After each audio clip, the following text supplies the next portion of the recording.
Hey everyone, in this video we are going to learn about the real number system, which is the set of numbers we are going to use throughout this Algebra 1 course. Now previously you may have learned about a few different types of numbers such as the natural numbers, the whole numbers, and the integers. These number sets make up a larger set of numbers called the real numbers. We have also been discussing rational and irrational numbers, and those are also inside of this larger real number system. One of our goals in this video is to organize all of these smaller sets of numbers inside of the real numbers to understand how they all relate to one another. Starting off with the three number sets we may be familiar with, we have the natural numbers, also known as the counting numbers, and they're listed out here, starting at 1, 2, 3, 4, continuing on. Then we have the whole numbers, which are the set of natural numbers and 0. So the list now starts at 0, and then 1, 2, 3, 4, continuing on. Then we have the integers, which are the set of whole numbers and their negation. So the integers are a much larger set of numbers now. A few examples listed there are -3, -2, -1, 0, 1, 2, and 3. We can continue the list of integers in both directions. So on the positive side, we can keep going with 4, 5, 6. And on the negative side, we can go -4, -5, -6. Now, one thing to observe that will be helpful for us later in the video is that each set of numbers is inside of the one below it. So when we look at the list of whole numbers, we should see the natural numbers inside. Right here, I'll underline those. 1, 2, 3, 4. There's the natural numbers inside of the whole numbers. And then as we look down at the integers, we can see 0, 1, 2, 3. We can see the whole numbers inside of the integers. So this is starting to put the pieces together of how these number systems are related, or number sets are related. Next up, we revisit the definition of rational and irrational numbers. So rational numbers are the set of numbers that can be expressed as a ratio in the form a over b, where a and b are integers and b is not equal to 0. The rational numbers include the integers, fractions of integers, and any number with a terminating or repeating decimal expansion. So one thing to highlight here is that the rational numbers include the integers. So if we had a list of every rational number, which would be challenging to make because there are an infinite amount of rational numbers, we would see the integers in that list. Now, the irrational numbers are the set of numbers that cannot be expressed as a ratio in the form a over b, where a and b are integers and b is not equal to 0. And the decimal representation of an irrational number does not terminate or repeat.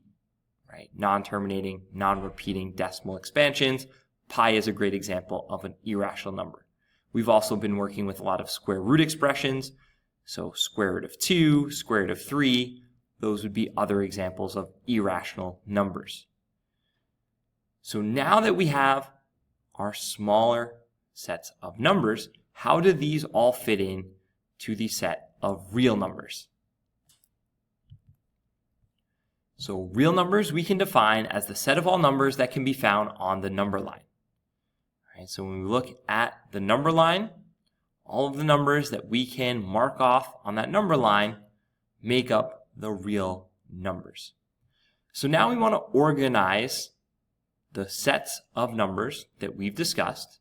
So natural numbers, whole numbers, integers, rational numbers, and irrational numbers in a chart to understand how they all fit together.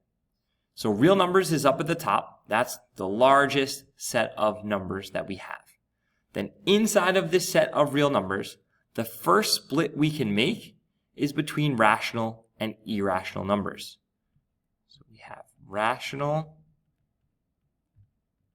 and irrational numbers. And we make this split because given any number, it can either be a rational number or an irrational number, but not both. Okay, so this is the first way we categorize it, and rational and irrational numbers are the largest sets of numbers inside of the real numbers, right? So we have the biggest set of numbers are the real numbers, and then moving down, we have rational and irrational. Now focusing on the rational side of the chart, in our definition, we highlighted that the integers were in the set of rational numbers. Okay, so we'll go down and we'll put integers. So any integer would be a rational number, which then would also be a real number. And then on that first slide, we notice that inside of the integers were the set of whole numbers. So take a number like 0. 0 would be a whole number. It would also be an integer, also be a rational number, and would also be a real number. And then we notice inside of the whole numbers were the natural numbers. So a number like 1 was a natural number. It was also in the list of whole numbers. It was also in the list of integers. It would also be a rational number, right? 1/1, ratio of two integers, and would also be a real number. So let's do a practice exercise where we are given some numbers and we are looking to classify them as the different types of numbers. So put a check mark for each set that the given number is part of. So along the side of our chart, we have various numbers, and then across the top, we have our different number sets, starting at the smallest with the natural numbers, whole, integer, rational, irrational, real. So basically working our way up the chart. Now, when we go to categorize these, I actually want to work backwards. I think that's a bit easier, okay, to figure out how low in the chart we can go. So what is that going to look like? So we start with something like 0.25. So that is a real number. And then we go down a level in our chart and we need to decide, is 0.25 a rational or an irrational number, where that split happens. So 0.25 can be written as 1/4, which is the ratio of two integers. So it's rational. And then we move down a level. Can 0.25 be categorized as an integer? And the answer there is no. Right? Our list of integers were 0, 1, 2, 3. 0.25 would not fall into that list. Next, let's move to square root of 3. So square root of 3 is a real number. And then we move down to the split, and we have to decide if the square root of 3 is rational or irrational. And from our work with square root expressions, we should identify square root of 3 as irrational. And then we stop. Because if we remember how the chart was laid out, if we go to the irrational side of the chart, nothing comes underneath the irrational numbers. Next, we have -10. So -10 is a real number. Split, we need to ask ourselves if -10 is a rational or irrational number. Well, -10 can be written as -10/1, so it's a rational number. -10 would be in our list of integers. -10 would not be a whole number. Whole numbers are 0, 1, 2, 3. So -10 is not in that list of numbers. So then we stop. Right, so that's why I like to work backwards. We're basically getting smaller every time. Right, the number starts in the real numbers and we see how many number sets it can fit into each time, dealing with a smaller and smaller set of numbers. Okay, so let's continue. 6 is a real number. It is a rational number, 6/1. It is an integer. It is a whole number, and it is also a natural number. So the number 6 would fit into all the number sets that were on the left side of our chart. Natural, whole, integer, rational, and then finally in the largest set of real numbers. Then we have 0. So 0 is a real number. It is a rational number, 0 over 1. It is an integer. It is a whole number. It is not a natural number. So we don't check that box off. Square root of 81. Well, square root of 81 is really equal to 9. So I can write that in, equals 9. Well, let's make that look nicer. Okay, that equals 9. So we're really thinking about the number 9 here. So 9 is a real number. It is a rational number, 9 over 1.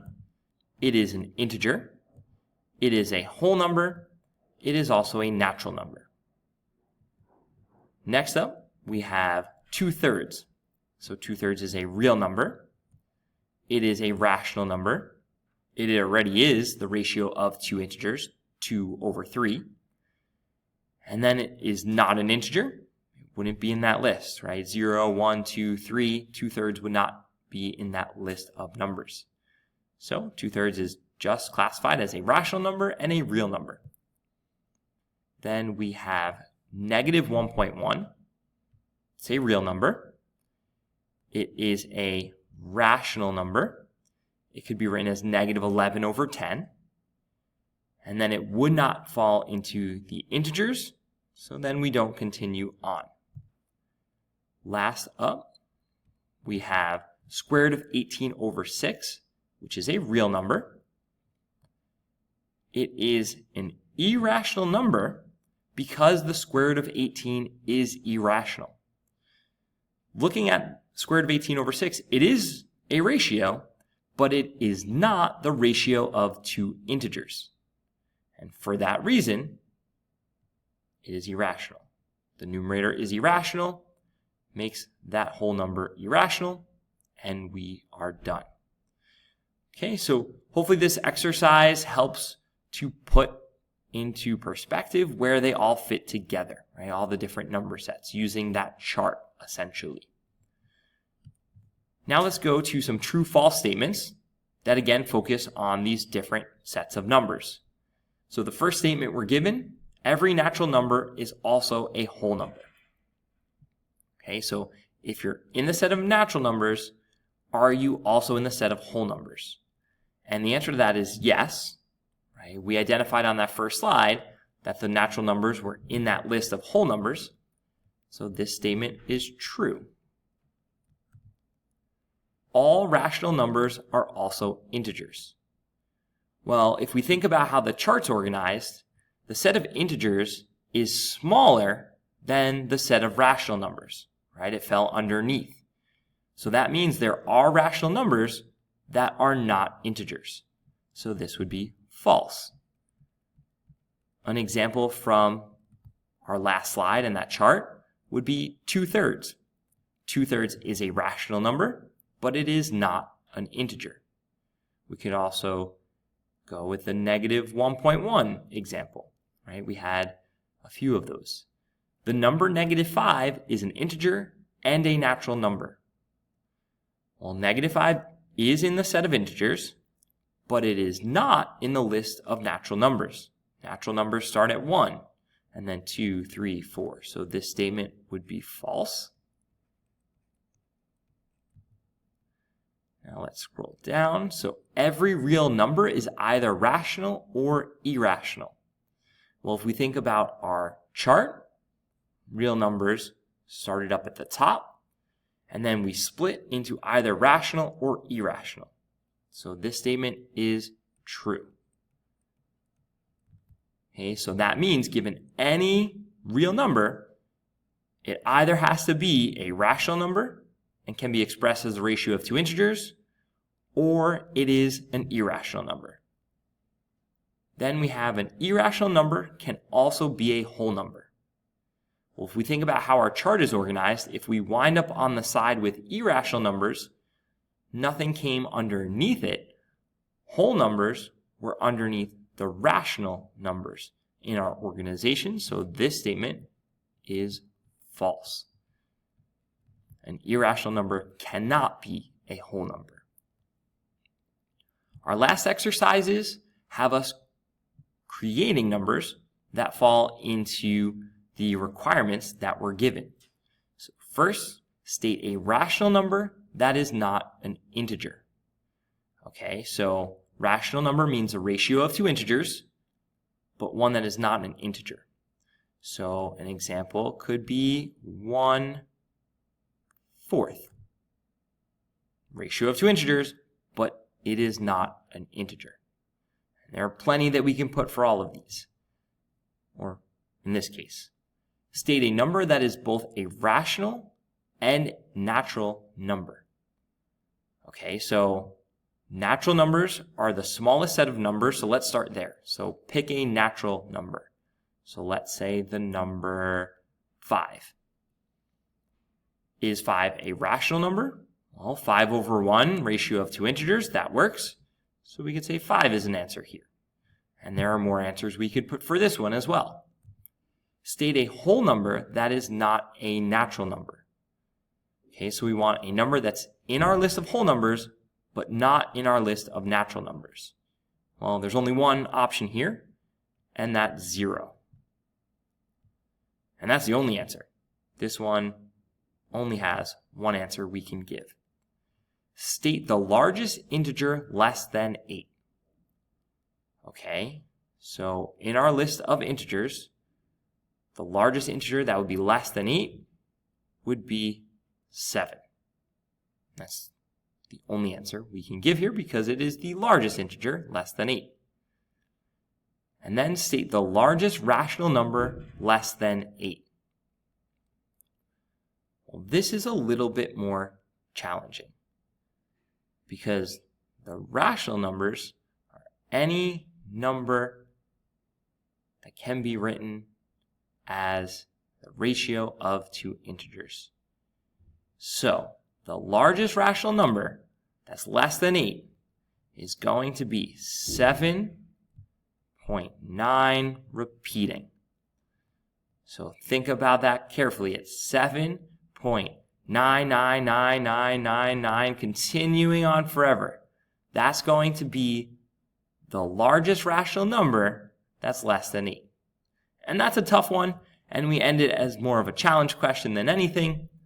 But there we have it, wrapping up our discussion on our number sets, the real numbers in particular, looking at how the smaller sets of numbers fit inside of the real number system. And then we practice with the chart, some true-false statements, and these examples where we had to create a number that fell into the categories that we were given. So practice with these ideas to get a better understanding of our number sets, as we're going to continue to work with these throughout the year. And I will see you in the next video.